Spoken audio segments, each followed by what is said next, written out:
name is Div Bhansali. I'm a Vice President of Marketing at AccountantsWorld, and today I'll be presenting 30 marketing tips in 50 minutes. I want to thank you again for joining us today. And before we get started, just wanted to give a couple of tips if you haven't used the GoToWebinar tool in a while, or if you'd like just a quick refresher here. You can expand and collapse the GoToWebinar control panel using the orange arrow. So if you're not seeing the GoToWebinar control panel right now, look for an orange arrow to expand it out.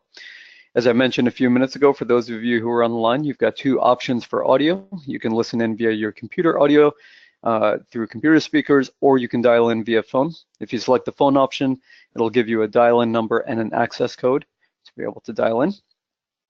My handouts, which I'll be going through today, the slide deck that I'll be going through today is available as a PDF for download under the Handouts tab. Now, I should mention pretty much every time we do an expert webinar, because there's a rush of people looking to download it at the same time, sometimes some people won't get it right away. It may take a while for you to be able to download it, but please be patient with us if you haven't downloaded that yet. And if you're not able to download it during the presentation but would like a copy afterwards, just send us an email at marketing@accountantsworld.com and we can send it to you after the webinar. And finally, I wanted to mention if you have any questions during the webinar for me or for Tom and Sharon who are helping to run today's webinar, just go to the questions tab, expand that tab out. You can enter in a question, make sure to click send to get it across to us. Any questions about marketing your firm that you have, please go ahead and send those in at any time during the presentation. I'll try to take a few throughout the presentation, and then I'll take the remainder afterwards, and I'm happy to stick around a little bit longer if there are more questions coming in. Happy to answer as many of those questions as I can today. We do offer one CP for today's webinar, and that's based on active participation during the live presentation. And active participation is defined as attending the live webinar for no less than 50 minutes, responding to all 3 of the polling questions during today's webinar. There will be 3 of them. And then as soon as you close out of the GoToWebinar window at the end of the session, you'll see a post-webinar survey pop up in your browser. Just go ahead and submit that. If you don't see it come up, no worries. We'll send you an email within the next 2 business days with a link to it as well. And you can use that link to go ahead and submit it. You only need to submit it once. So once you meet all 3 of those criteria, we will determine eligibility within the next couple of days, and CP certificates will be emailed out early next week once everyone's CP eligibility has been confirmed. Today is, I believe, the second to last event in the 2017 Expert Webinar Series.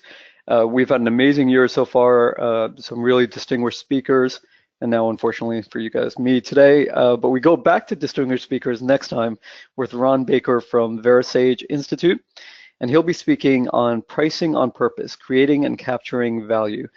Ron is one of the leading proponents and experts of the concept of value billing and value pricing, and he'll be talking about how to apply that concept as well as other high-level strategies for pricing your services effectively.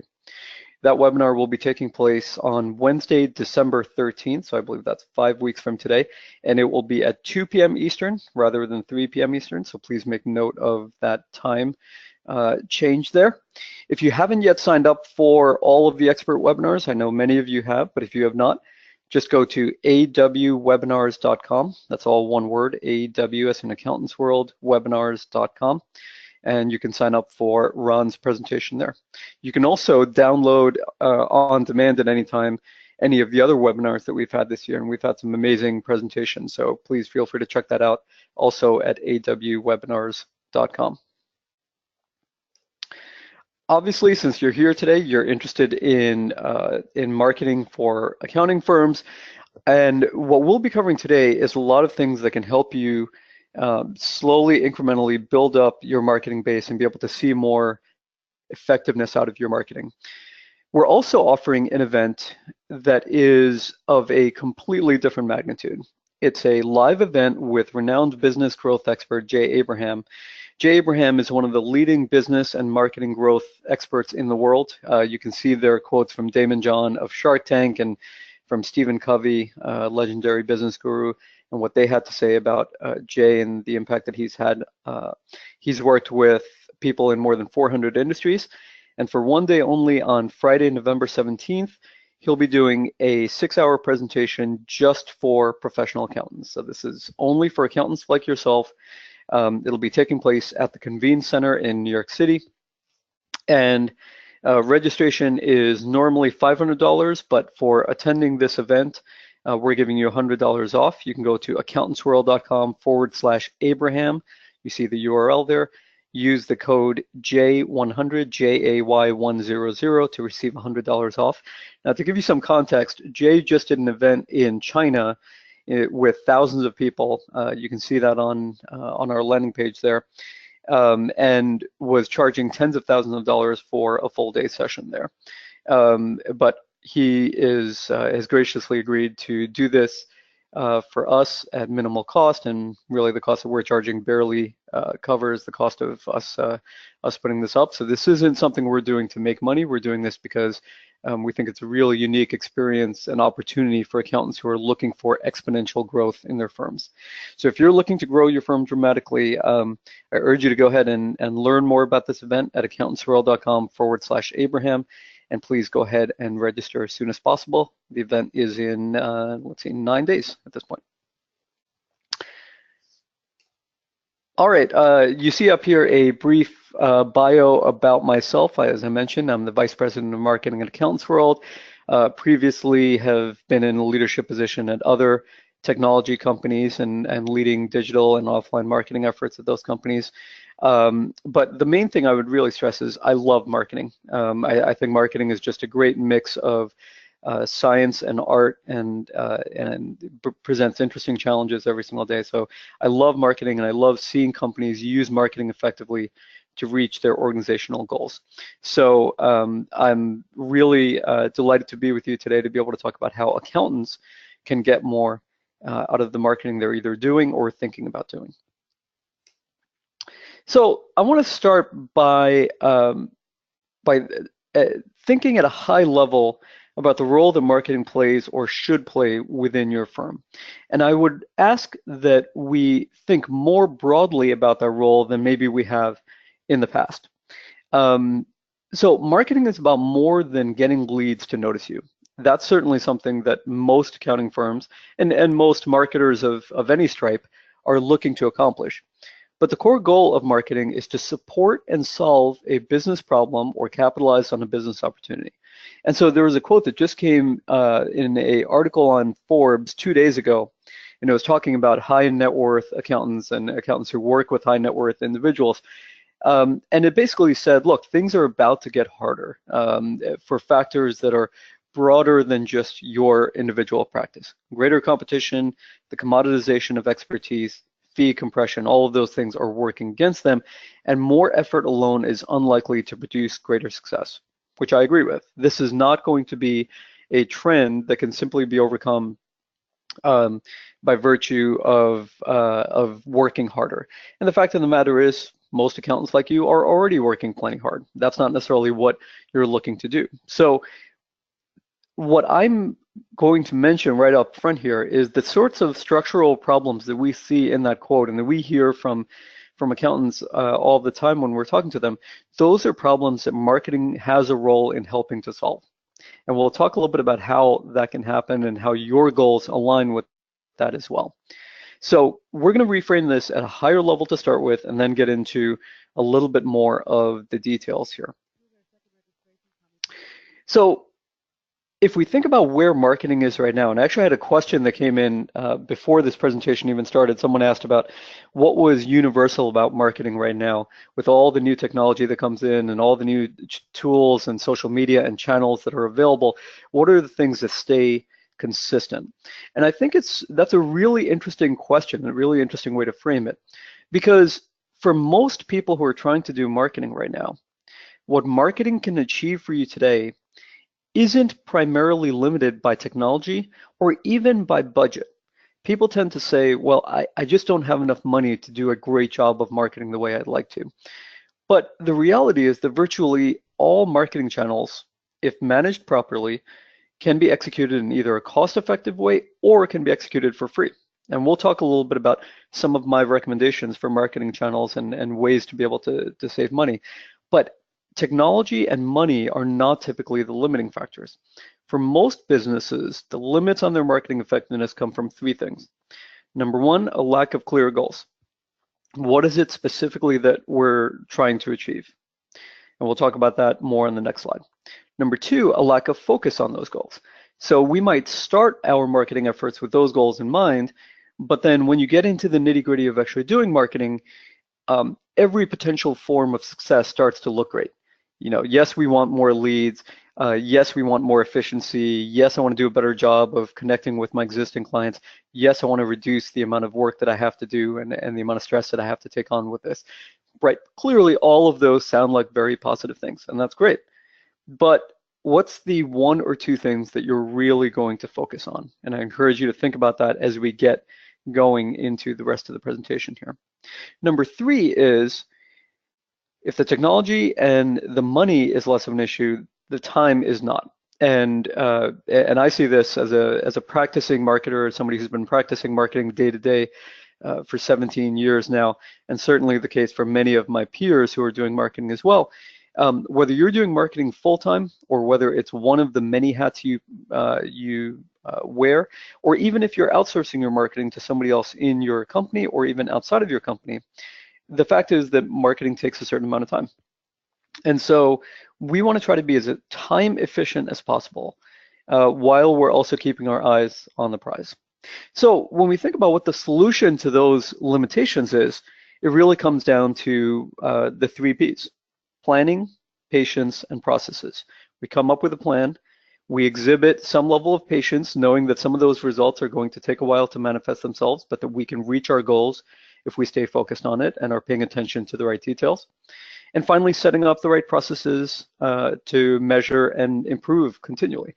Marketing is not a from point A to point B activity. Marketing is a continuous cyclical activity where you're trying to optimize and get better and better. And if you're working with an outside marketing consultant, and I know last year when I did a marketing presentation, I asked people, are you trying to do it yourself, do it within your firm, or hiring somebody else? And I believe about a third of people said that I'm hiring at least someone to handle parts of my marketing work. If you're hiring somebody else, I would hold them to the same standard as well. What you're looking for from them and what you're offering them in partnership is planning and patience and setting up and executing the right processes.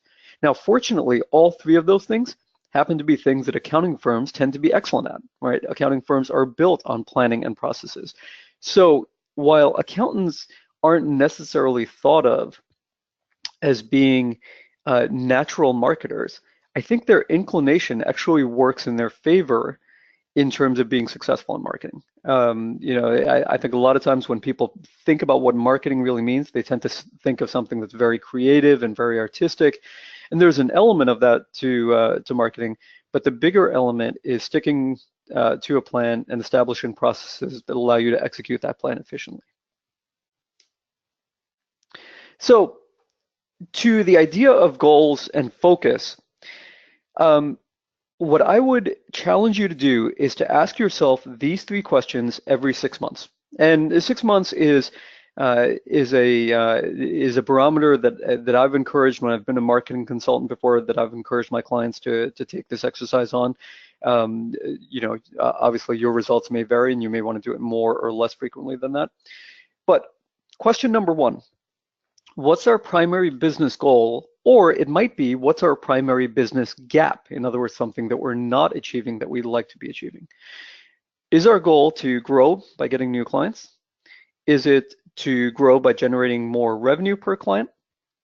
Is it primarily to retain existing clients and make sure that we don't lose those rather than focusing on more dynamic growth? Or is it to reduce my workload or stress? Right? Am I looking to not necessarily achieve more, but I'm looking to be able to cut back on the amount of time and the amount of stress that I'm taking on in order to achieve my goals? Secondly, what's our primary differentiation? What is it that sets us apart from other firms like us, right? Marketing in any industry has increasingly become about focus instead of generalization. We don't live in the world of 3 TV channels and tens of millions of people watching those 3 channels every single night, right? We live in a world of 400 TV channels and complete fragmentation, and that's true in online media, that's true in print media, that's true in pretty much any avenue that you can think of. So when we see that sort of specialization, what that means is we have to respond to that focus and specialization with specialization on our own. And I know that many of you have already done that at an organizational level. You have certain types of clients or certain verticals that you've chosen to go after, or certain core competencies that you focus on as the core part of the full service offerings that you provide. And I encourage you to not only stick to that from an organizational standpoint, but apply that to your marketing as well, because that's the only way to stand out in a crowded marketplace. So before we move on, I'd like to go ahead and do our first poll question. So Sharon, if you wouldn't mind launching that. All right, Div, thank you so much. The first question, what's your primary marketing goal right now? Are you looking to get new clients, generate more revenue per client, better retain existing clients, or spend less time and money? And as Div mentioned at the beginning, voting in the polls is required for CPE. So we'll keep this open. And Div, are you watching the results, or do you want to hear how we're coming in so far? I am watching it, but we'll keep it a surprise to the audience for right now. But once we get to let's say 93% having voted or so, then yeah, go ahead and share those. Got about 10 more seconds here.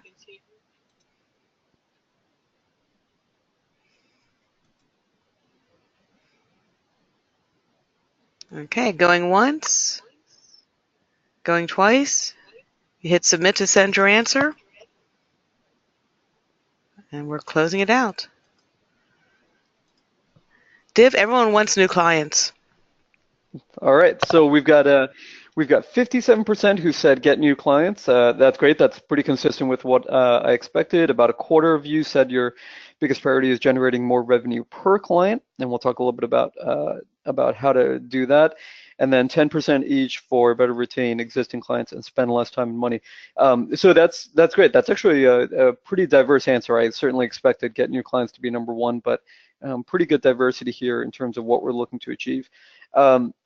So as I go through the remainder of my presentation, which will be more about specifics, let's keep that lens on for you. Whichever lens applies most to you, keep that on. Any questions that you have for me, you can filter through that lens as well, and I'm happy to help with that.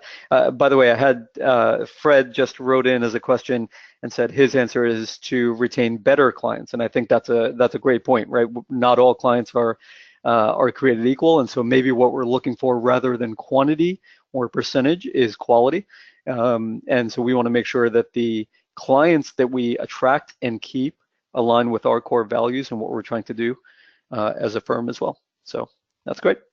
All right, so I'll go ahead here and move on. So at this point, we're going to go ahead and get into some more specifics here. And I like this quote from Tom Fishburne: "The best marketing doesn't feel like marketing." And I can tell you, as somebody who obviously, like all of us, consumes marketing every day, right? We are all consumers. We all experience marketing, both professionally and personally. As both a consumer of marketing and a producer of marketing, this statement really rings true to me. I think that good marketing should feel authentic because it is authentic, and it should be a reflection of who you are, and it should be trying to create a match between your firm and the right type of client. And so, you know, to the extent that that quote unquote doesn't feel like what we typically think of as marketing, you know, let's aim in that direction there. So let's start up at the beginning. What can we do to drive the right prospects to notice you? Now, there are obviously a number of different categories of activities that we can do, but I want to talk about three categories in particular. So the first one is that we can get more of our existing customers to write good testimonials on our behalf and write reviews online on our behalf. Second thing we'll talk about is word of mouth, right? Getting our existing clients to talk to other people who they know and say, you know, my accountant has done a great job for me in the areas of taxation or audit or payroll or client accounting or whatever other services I may have, strategic advisory services, client accounting services, etc. So we've got word of mouth, and then the third one is paid advertising. And I'm going to talk here about sort of paid advertising as a general group, but specifically thinking increasingly about digital paid advertising, being able to pay on search engines or on social media or in industry publications or other places in order to generate leads. So what we want to be doing here is comparing the level of credibility that we're earning from each transaction in each of those areas to the cost in terms of money for each of those areas as well. And the good news is, if you look at testimonials and reviews, very high level of earned credibility and a very low cost. So there was a study that found that 77% of respondents find online reviews to be credible and actionable, meaning that they believe those online reviews, generally speaking. Obviously not all reviews are created equal, and we'll talk about that more in the next few minutes. But 77%, more than 3/4 of respondents, find online reviews to be credible and actionable, meaning that that will convince them or move them further in the direction of taking an action with a company. So there's a very high level of credibility there, and the cost is generally very low in order to do that. And we'll talk about specific ways that we're going to do that in a few minutes here. Word of mouth, that same survey before, this is a survey on businesscommunity.org or .com, I don't remember which one, 92% of respondents said that they trust recommendations from people that they know, right? So 77% for testimonials and reviews, that's quite high. 92% for word of mouth. And I have to be honest, actually, I'd like to know who the other 8% are who said that they don't trust recommendations from their friends and family and peers. If you don't trust product recommendations from people who you're around every single day, maybe you should be hanging out with different people. That's a thought there. But anyway, so 92% credibility. And I can tell you as a marketer, there is nothing that you can do to convince people about the quality of your firm and its offerings that is going to be received with 92% enthusiasm, positivity, and activity, right? So an extremely high level of credibility there. And again, the cost is generally very low to spur on word of mouth. Then the third one, paid advertising. And I'm thinking here specifically about online forms of paid advertising. The level of earned credibility is a lot lower with this. Now, I'm not going to say it's bottom of the barrel, and certainly it varies a lot depending on what sorts of actions you do, and again, how targeted you are with those. But it's very hard for someone to go from a paid advertising channel to your website and immediately say, this is clearly for me, right? And certainly it's very hard to do that just at the ad level until they learn more about you. And the cost is high, or at least increasing. Now, this varies dramatically from one industry to the next, and the data is a little bit unclear on this, but I would say if you looked at all B2B services that are provided, so accountants and lawyers and other forms of advisors all put together, financial services, etc., the cost of generating a click from paid advertising has gone up between 40 and 50% over the course of the last 3 years, right? And that's per click.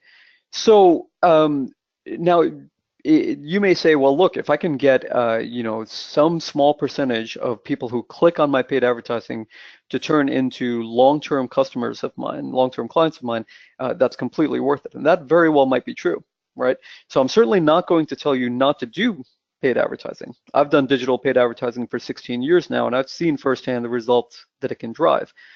But what I will say is, for the most part, paid is what you should do after you master the inexpensive, high impact stuff. Get better at testimonials and reviews, get better at generating and spurring word of mouth before you look to do more with paid advertising.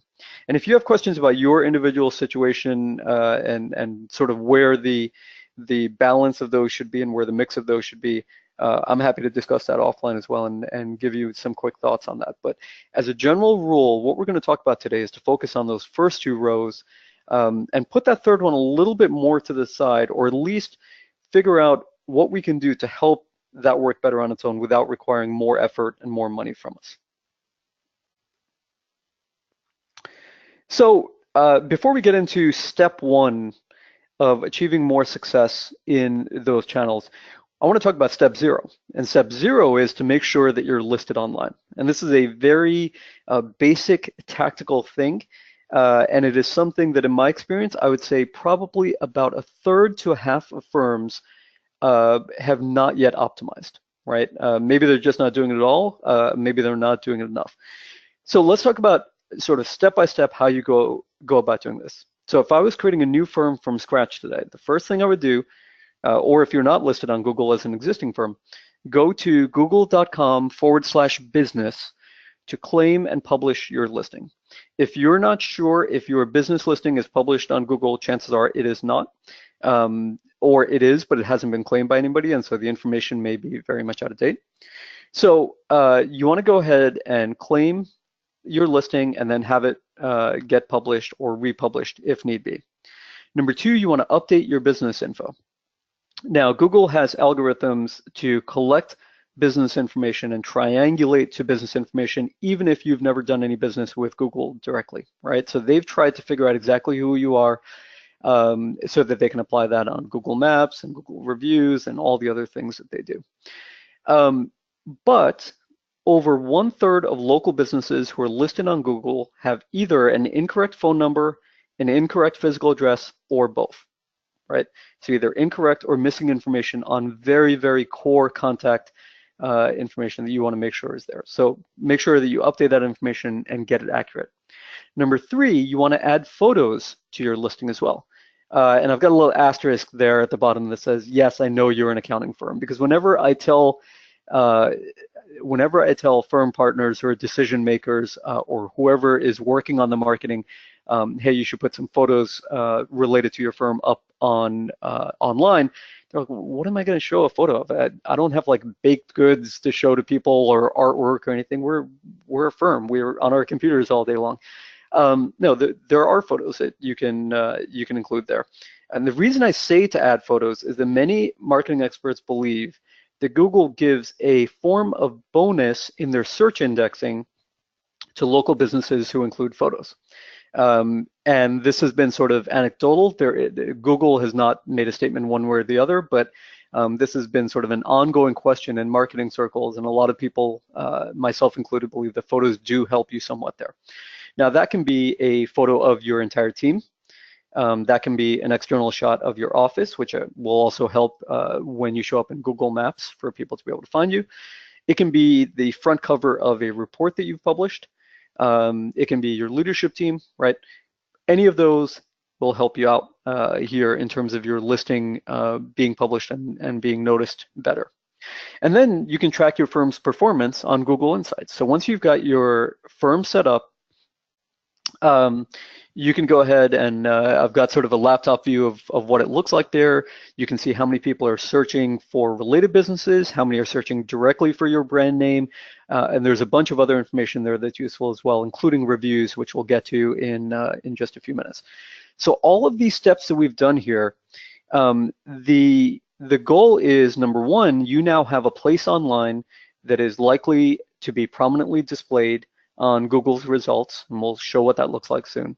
And number two, you now have a central spot to collect online reviews that will get noticed.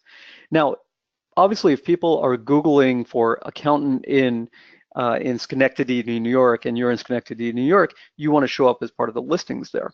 But what we're looking for here is for you to be as prominent as possible and have the combination of prominence and credibility via good reviews. So the X times Y there is really, really powerful together. Stephanie just asked a question, does it cost any money to register your business at google.com/business? Stephanie, it doesn't cost anything to register. Now I can tell you within minutes of you registering and claiming and publishing your business, they will start nudging you to try out their advertising products as well, because I mean, they're Google, that's what they do. But you don't have to, and it doesn't have any effect on your listing being published and your ability to collect reviews and track your firm's performance. So there is no cost to that at all. Great question. All right, so once you're set up on Google, you're now ready to collect reviews there. Next up, I want you to do the same setup on Yelp and Facebook. So let's talk about Facebook for a minute. There are two huge benefits of creating and maintaining a business profile on Facebook. And even if the majority of your clients are business clients and you don't think that they're going to be looking for you on Facebook, that's fine, right? What we are looking to do here is to set up a business profile so that, number one, anytime anybody is talking about you on Facebook, right, two individuals talking, two business owners talking, one suggesting you to someone else, it'll automatically link to your business page, right? So Facebook creates automatic links now. The default is automatic links for businesses if they're already maintaining a business profile. So that saves extra clicks for potential site visitors to find you, which means more leads, right? The more you can reduce clicks, the more you can reduce the number of seconds that it takes somebody to find you, the more likely it is that they will. Also, when you have content, which we'll talk about in about 10 minutes here, you can then publish that on Facebook, and Facebook rewards you for publishing content and gives you more prominence in any sort of local listings. All right, so we want to do that on Facebook. Yelp, now when I think about Yelp, I think about finding a restaurant for my wife and I to go out to on the rare date nights that we get from our kids, away from our kids. But Yelp is also the third or fourth leading place where people go to find professional services. You want to make sure that you're listed there as well. Now, Yelp is, once you create your listing, the main thing you're doing there is providing up-to-date contact information, up-to-date hours, and including the photos that you want to have included. There is a lot less control and a lot less flexibility in terms of what else you can do there. There aren't really as many analytics for you to get there as a professional services firm as there would be for restaurants and bars and so on. But it's a good fail-safe for you to be on there in a prominent way. And then finally, LinkedIn. So LinkedIn, we could talk for a half an hour about what you should do on LinkedIn. I'm a big proponent of LinkedIn to reach business clients and prospective clients. I think LinkedIn is increasingly where business professionals are going when they need to find somebody, either to hire or in an advisory role. What I would say right at the minute, very simply, is number one, set up a company page. And again, just like on all the other services, setting up a company page on LinkedIn is completely free. And number two, you can then do things to build followers. And what you want to do is figure out, am I geographically targeted or am I targeted around certain industries? And based on that decision, you then figure out what sort of follower base you want to build up there. And there are many tools online. LinkedIn's help for small businesses is actually quite good now. It used to be terrible, but they've upgraded it, and they do a good job of telling you once you have a company page, here's what you can do to build up followers. Many of those things don't require any money. If you'd like to spend some money on advertising to potential followers in your area, LinkedIn will be happy to take your money to do that as well. I've done both, and I think their paid program works well, but if you're just looking for sort of modest incremental growth, you can do that without having to spend any money there. Also got a comment from Michael who said our #1 SEO optimized listing comes from our membership with our Chamber of Commerce, guaranteed to be in the top 5 search results for us. Great point, Michael. So Chamber of Commerce, interestingly, where it comes up in search results varies dramatically based on geography. And I've heard of situations like yours, Michael, where it comes up very prominently, top 3, top 5. Really, you want to be top 10 to be very well noticed, because most people's search engines default to showing 10 search results at any given point. So if you're in the top 10, you're in good shape. But I've seen other places where, because of competition or because of a poorly organized Chamber of Commerce listing, the results come in much lower. But I would definitely say that it certainly doesn't hurt you to do that. And if you already have a relationship there, making the most of your listing there is a great idea. All right, so let's see what we're going to do after that point. So now we've got our listings out there. We have a place online where people are likely to read reviews about us and leave reviews about us. And we've saw a few minutes ago the power of reviews and testimonials. So let's talk a little bit about what we're actually going to try to do with that. And I want to use a case study here of this guy whose photo you see right now, Tyler Wynn. Tyler Wynn actually just did he's one of our customers, and he just did a webinar with us last week on how to successfully build a successful payroll practice. Now, whether you're a payroll provider or primarily focused on accounting or tax or audit, a lot of what Tyler had to say, I think, is very applicable to all those firms, and I'll tell you more about how you can listen to his recording as well. But I want to take just a minute here and show you here what Tyler's website ends up looking like. So this is his website, Cirrus Payroll. You can find it at cirruspayroll.com, CIRRUS payroll.com. And I've gone ahead to his testimonials page. Many firm websites have a testimonials page. Some will just have one or two testimonials. If that's all they have, that's what they'll have embedded within them. What I want to show you is I'm just going to start scrolling down here a little bit.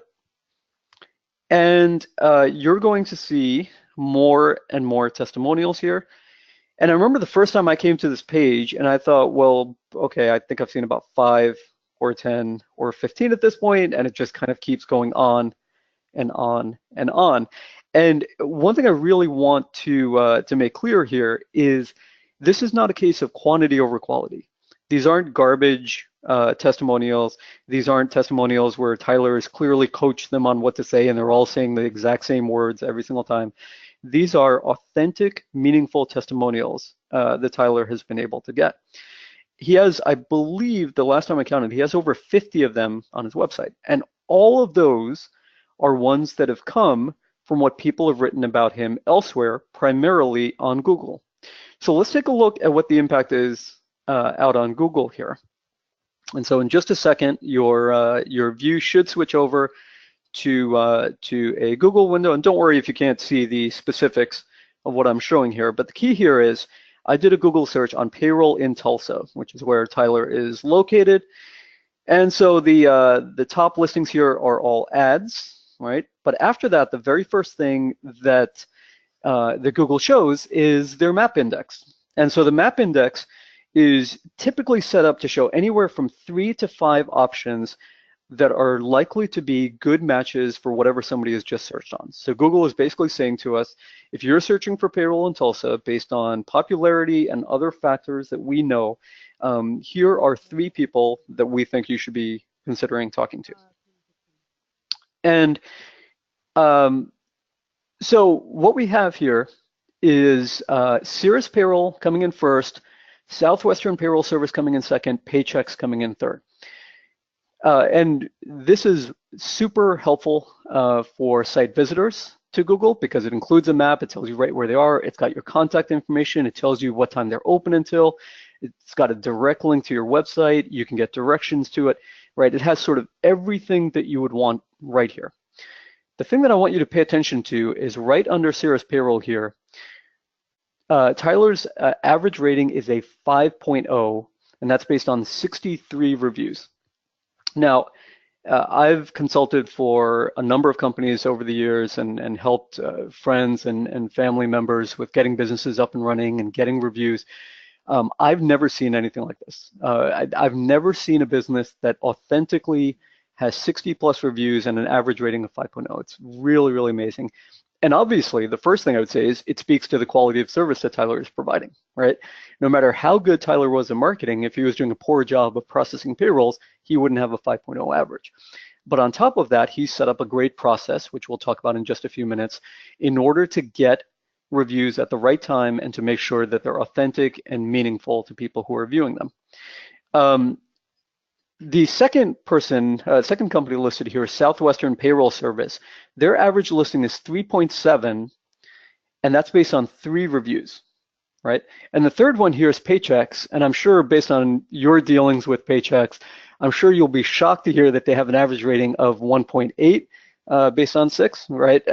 So maybe you're not that shocked. But so if a new visitor is coming to this page and they're looking at exactly what I'm looking at here, imagine the impact that this has on them. First of all, in terms of seeing the significance of 63 reviews for Cirrus Payroll versus 3 and 6 for the other providers, and then seeing 5.0 versus 3.7 and 1.8, right? That is clearly significant. That passes the smell test in terms of helping to guide decision making. The last thing I'll mention is Southwestern Payroll Service has been around since 1957, I believe. And by the way, if there's anybody from Southwestern Payroll Service on this call, I apologize for beating you guys up here, but I'm really just trying to make Cirrus Payroll look good here. Cirrus Payroll, Tyler started in 2011. So Tyler gave his competitors a 50+ year head start and is now dominating them on the most important online reviews location that you could possibly get. We see here sort of the impact that being committed to getting testimonials and reviews can have. And so now we're going to talk about how to set up a process in order to be able to do that. So before I move forward, I saw a question that came in from Mario who asked, what should you do when you get a low review? Do you answer? Great question. There's no simple answer to that. I would say that if you can argue with the facts that are being presented in the case, you should absolutely look to contest it. And the form of contesting varies whether you're on Google or Facebook or somewhere else. So some sites will allow you to provide them with evidence that the review is false or misleading or is spam. And so if you provide that, they may take it down. Others will say, well, we won't let you take it down, but we'll allow you to respond to it. And so you can then choose to do that if you want to. So it really just depends on which provider you're working with there. And I would also mention sometimes bad reviews read really poorly, and the best thing to do is to just not address them at all. If you feel like there's nothing to be gained, it's just going to make you look bad to even address it. And the bad review sort of speaks for itself in a negative way, then you may be better off just letting it slide. So Div, let's get our second poll question launched here. Oh, great point. Yep, thank you. So how are you doing with testimonials and reviews so far? Are you doing great like Tyler? You got some decent reviews? You're getting it off the ground, or you're not quite there yet? And again, voting in the polls is required for CPE.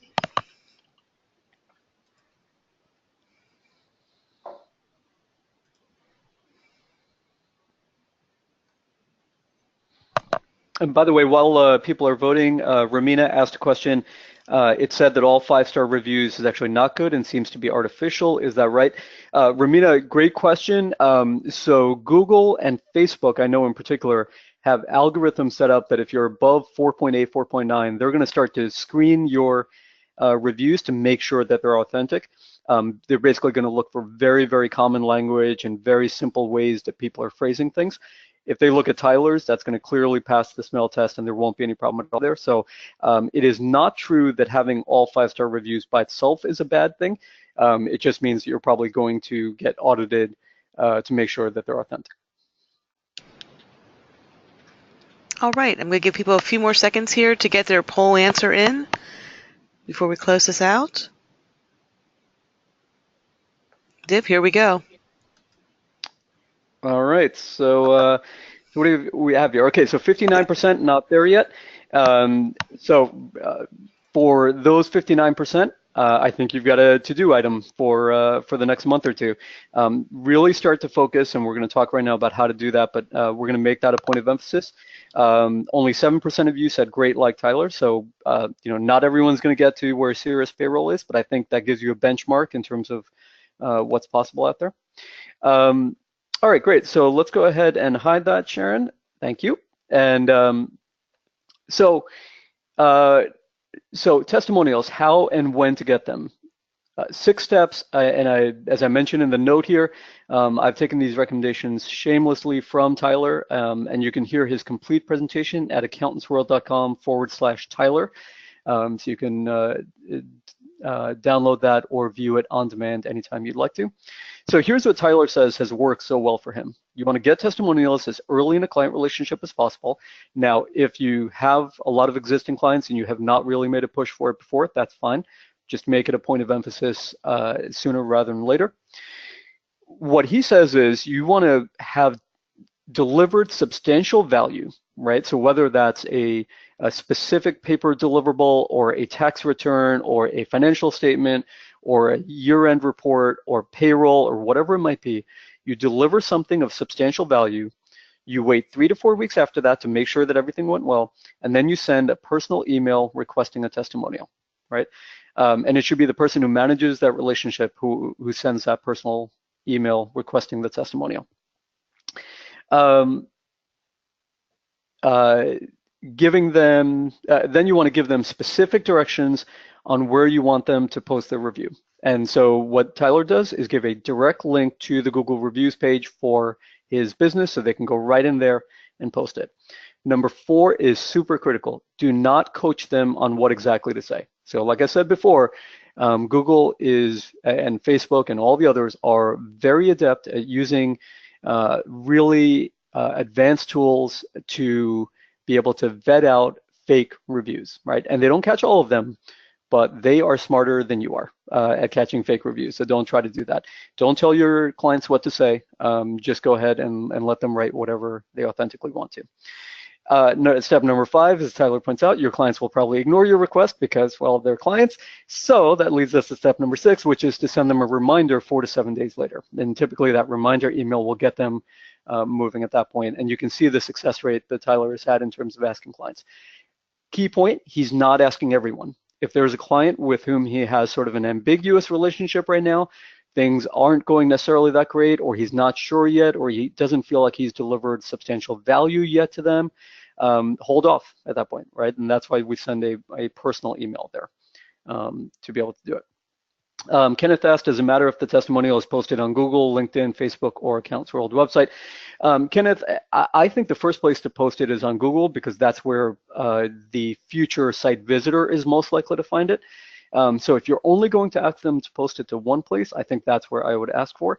If you have the sort of relationship where you're very close to a client and you can ask them to post it to multiple places, Google would certainly be first, and then I would probably say Facebook would be second just because of other ancillary benefits, as I talked about before.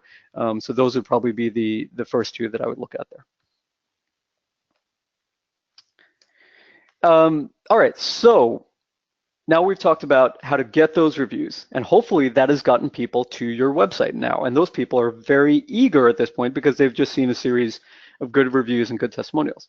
So they come to your website, and something that very few firms do, and very few businesses, period, do, that I think you should really consider is adding overlays to your website to build your email list. And so an overlay, we've all seen these, are basically just something that pops up either in the middle of the page for a second, or at the bottom of the page, or the top of the page, side of the page. It can really be anywhere, that asks for your email address so that you can be added to the email list for that business. Now, the key here is that what we're looking to do in terms of growing your prospective client base is to increase the denominator. In other words, the more interested or possibly interested prospects that you have available to contact with everything you do in the future, the greater your chances for success. These sorts of overlays are fully customizable in terms of their layout, their look, what words they have. They integrate with all popular email programs, so your new signups will be email ready right away. So they're very easy to use and have really come a long way in terms of being useful. Now, a couple of details I want to give on this. Tips. Number 1, don't ask for too much information. I think for most businesses, simply asking for email is typically sufficient. And the reason I say that is every additional piece of data that you ask for, your sign-up rates will drop by double digits, right? By anywhere from 10 to 30% for every single additional field that you ask for beyond the email address. So you might say, well, I really want to ask for a phone number in addition to their email address, right? But that's it. And if you can do just email, that's even better. Remember, once you have their email, you're now going to have ongoing opportunities to connect with them and find a way to ask them for more information in the future. Which is a good segue for what are we going to do with these emails once we have them? Well, you want to tell signups on that overlay exactly what value they're going to receive in return for giving you their email address. General golden rule of marketing is anytime you ask for something, you've got to give something in return, right? So if I'm asking you for your email address, it has to be because I'm telling you precisely what of value you're going to get in the future. So it might be a periodic newsletter. All right, I'm going to send you a newsletter periodically on a weekly basis, a monthly basis, whatever it might be. It might be that I'm going to send you tax and financial tips throughout the year. It might be that I'll send you special offers, either from my business or from partner businesses, right? Whatever it might be, make it clear upfront what that's going to be. And send them a welcome email within 24 hours. And again, if you integrate your overlay tool with whichever email provider you're using, if you're using an email provider, that will automatically happen. You can set up the rules for that. If you're sending out emails by yourself manually, then you'll have to take care of that. But generally, I encourage you to go ahead and send out that welcome email within 24 hours so that they remember it. Now, a question that I get all the time is, wait, aren't pop-ups annoying? Like, haven't all of us as web visitors hated pop-ups since like AOL in 1999? A couple of key points here. The new overlay tools are far less intrusive than old pop-ups. And research actually shows that most visitors appreciate them as long as they don't intrude, right? So you want people to have an easy way to exit out of it, to click out of it if they don't want to do it. You don't want to be leaving it up there forever. You don't want to do it on every single page of your website. That's really going to annoy people, right? So be judicious in your use of it. And you get to choose when and how often overlays appear, so you can decide how prominent versus unobtrusive you want it to be. I'll give you a couple of suggested platforms that you can work with to apply these to pretty much any kind of website. Unbounce has a product called Convertibles, and then Opt-in Monster, that's basically what they do is provide opt-in forms. And by the way, I should mention, anywhere that I mention specific vendors, I have no relationship with them in terms of getting any kickback or anything. I'm doing it because I've used those products or researched them heavily and know other people who have used them. So those are both inexpensive ways to go ahead and develop overlays, and they're done on a subscription basis. All right, so now I've collected a series of email addresses, and obviously overlays are not the only way that we're going to do that. We're going to do it through all the other ways that we've typically done as well, but hopefully this pathway from reviews and testimonials to your website to collecting email addresses has worked very well. So what are we going to do now with those prospects? We are going to go ahead and deliver content. And when we talk about content here,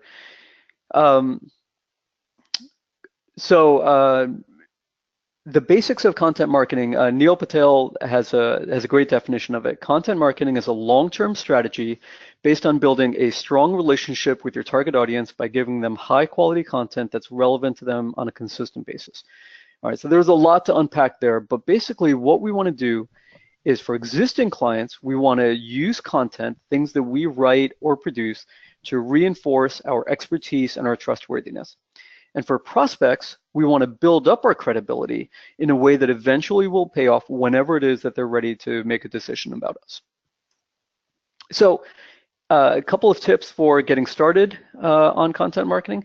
You want to produce and distribute content throughout the year. Now, if you are a business that is basically walled off from January to April 15th and you don't have time to do anything else and other people on your staff won't have time to do anything else, that's fine. Then maybe you've got a 9-month calendar for producing content instead of a 12-month.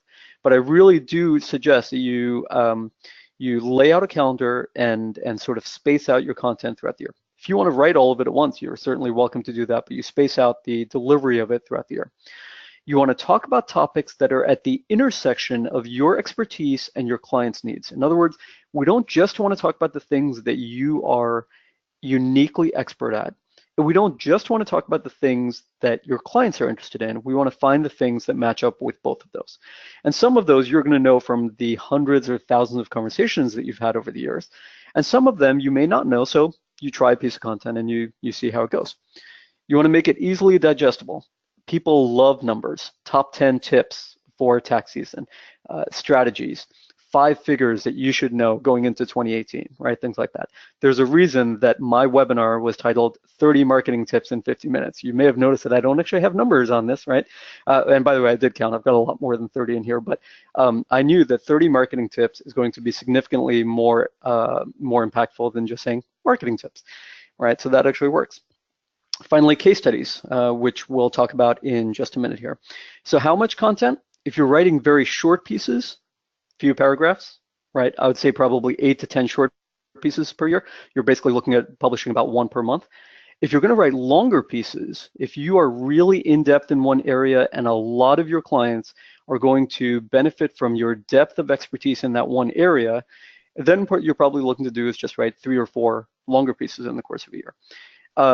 And I should also mention, you can outsource a lot of this work. There are many good content writers out there who can interview you and translate what you say into marketing-ready content. So you don't have to feel like, hey, I'm not a writer, I don't have time to do writing. You can start with an interview and have somebody else do the work of converting that if need be. Case studies. Incredibly impactful content. In fact, I would say if you can get any kind of content going, there's probably nothing that's more impactful than a case study, because it is both objective, it's someone else talking about you, and it relates directly to you and can help to directly sell as well. So the key tips here: number 1, find the right candidate. You want somebody who has accurate knowledge of what you offer, has seen results with your firm, and communicates well. And if they switched from another firm, that's a bonus, because that goes right at the beginning of your case study, right? There's sort of an arc to your story where you start with, I was with somebody else, and whether they want to mention them by name or not is up to them, but I was dissatisfied because of ... And then I came over to BCG Consulting, and here is what that's done for me. You want to ask the candidate open-ended questions about their experience with your firm. Draft that into a written report first, and then get the candidate's feedback and approval. We never publish a case study without giving the case study candidate an opportunity to review it and say, hey, well, you didn't quite capture that right. That's not actually true, or whatever it might be. Before you publish, you want to identify the big lead. And this is going to become the headline, and you're going to use this in promoting, which we'll talk about on the next slide here. And the big lead might be quantifiable. Three Cousins Bakery saves 20% on fixed costs thanks to insights from PCG accounting, right? So there's a clear number there. That is very, very impactful headline writing right there. Or it might be a first-person quote. PGC accounting has transformed my small business, right? Or has helped me save money, or has helped me grow into a new location, or whatever it might be. So find that big lead. That goes as your headline at the top of your content. All right, so now you've got this great content, whether it's a case study or any of the other forms. So what do we want to do? The key here is, now that you've got this piece of content, 10 tips for preparing for tax season, or 5 ways we can provide you with better payroll service, or a case study of a successful relationship. What are we going to do with that? The key is we're going to amplify it. One piece of content does not equal one opportunity for reaching clients and prospects, right? We want it to be a one piece of content becomes many different forms, because where people are going to find you is going to be different. Some people will find you on your website. Some people will go directly to your blog. Some people are going to be email subscribers to you. We want to be able to reach people wherever they might be. And so you can see sort of an entire list here. I know we're short on time, so I won't go through each of those individually. The only thing I'll mention is, if you don't have a blog on your website already, I strongly encourage you to have one.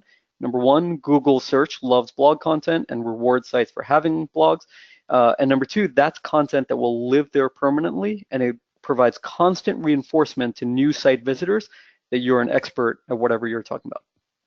Last thing on here, you can take a written case study or written piece of content like top 10 tips, and you can turn it into a video. Yes, video. Super easy to record video. You can do it on your phone. You don't have to get fancy equipment or anything. Just have decent lighting and have somebody else go ahead and record you. And you can post that up as well. And that works beautifully on social media. Social media loves video at this point. It gives strong preferential treatment to video. Don't have to be an expert in order to do that. Word of mouth, I'm going to go through this really quickly because I know we're short on time. These are just some stats about why word of mouth is so important. We talked about it earlier as well. Here's how to generate effective word of mouth. And a lot of people think of word of mouth very passively, like, well, people will,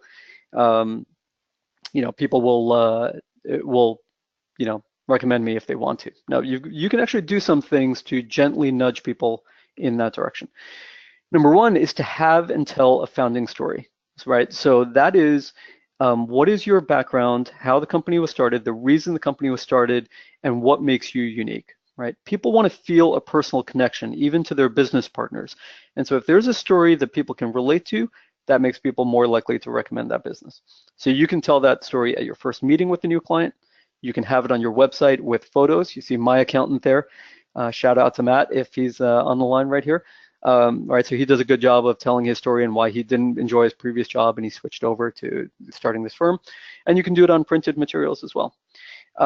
Last point on here, use the 3 business card system. That means anytime you give a business card to a client or prospective client, you give them 3 business cards, 1 for themselves, and then 2 to give over to other people if they are delighted with the service that you're providing to them. So that's a good simple technique to use. Make referral requests a habit. You are, as an accountant, great at process, so leverage that, create processes for requesting referrals, and be as specific as possible. You know what kind of client you're looking for and what kind of client you're not looking for, so make that very, very clear when asking for word of mouth. A couple of final tips before we do the third poll question here. Many opportunities to remind people. So email signatures, I love referral request and email signatures. Our firm is built on working with people like you. Every referral is appreciated. Very simple, unobtrusive, and it can increase your level of referrals by 30 to 40%, just having that simple line at the bottom of your emails. Last page of your printed mail, you can do that as well. And if somebody gives you a referral, obvious, but always personally thank them for going ahead and doing that. Sharon, can you go ahead with the third poll question, and then I'll get to my quick hits? Absolutely. So after today, what are you going to focus on? Getting more reviews, growing your email lists, content and case studies, word of mouth, something else? And thanks so much for putting up with the running over time here, folks. This is great content, Div.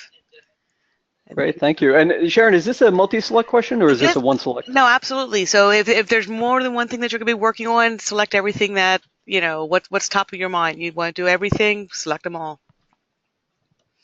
All right.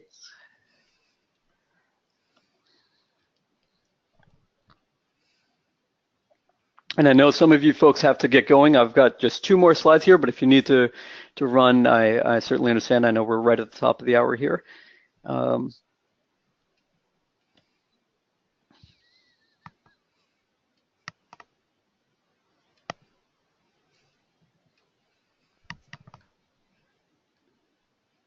Okay, it looks like voting has stabilized here. This is your last chance for the last CPE poll question.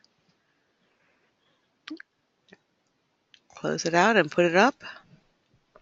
All right. Well, this certainly warms my heart. I think word of mouth and reviews are a great place to start, and they are incredibly beneficial on their own, and working together, I think they actually have a multiplicative effect, so that's great to see. Growing my email list, great to hear about focusing on that.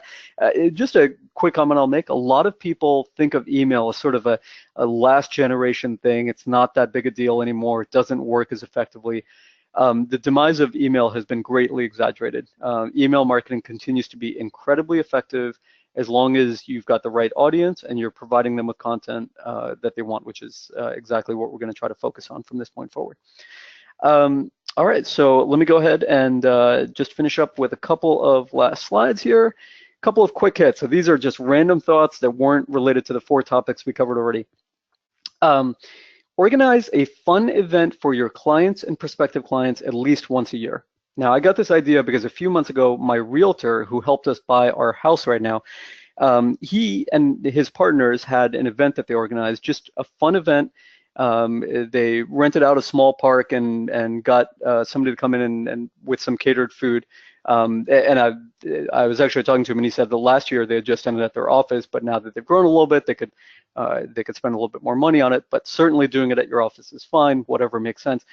The point of this event is to get people interested in just getting to know all of you as people, right? Year-round, your relationship with your clients is likely to be largely transactional, right? There are periods where it's strategic, but there are primarily going to be sort of transactions that are going back and forth, deliverables that are going back and forth, specific communications that are going back and forth. This is a chance to cut through that and be able to talk at a higher level, get to know each other as people, build more trust and more credibility, introduce other people in your firm who prospects and clients may not have met before. That helps to build credibility as well. So just think about what you can do in terms of that. Again, if you're a small firm, if you're a one-person firm or a two-partner firm, you're not going to be able to spend a lot of money on this, and that's totally fine. No one is expecting you to. Your clients are aware that you're a small firm, right?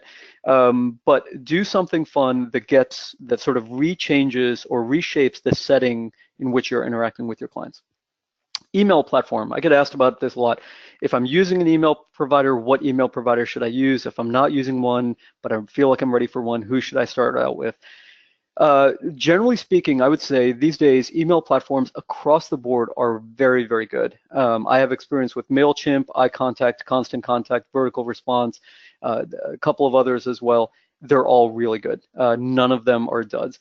And chances are that rather than being sort of under-delivering, you're more likely to end up overpaying for unneeded features. So scale down to what you need, right? If you have fewer than 200 people on your email list, one thing I would suggest, and I'm not saying you have to go with MailChimp, but MailChimp is excellent and it's free under a certain number of sends. I think you get to do up to 12,000 total sends of emails per month.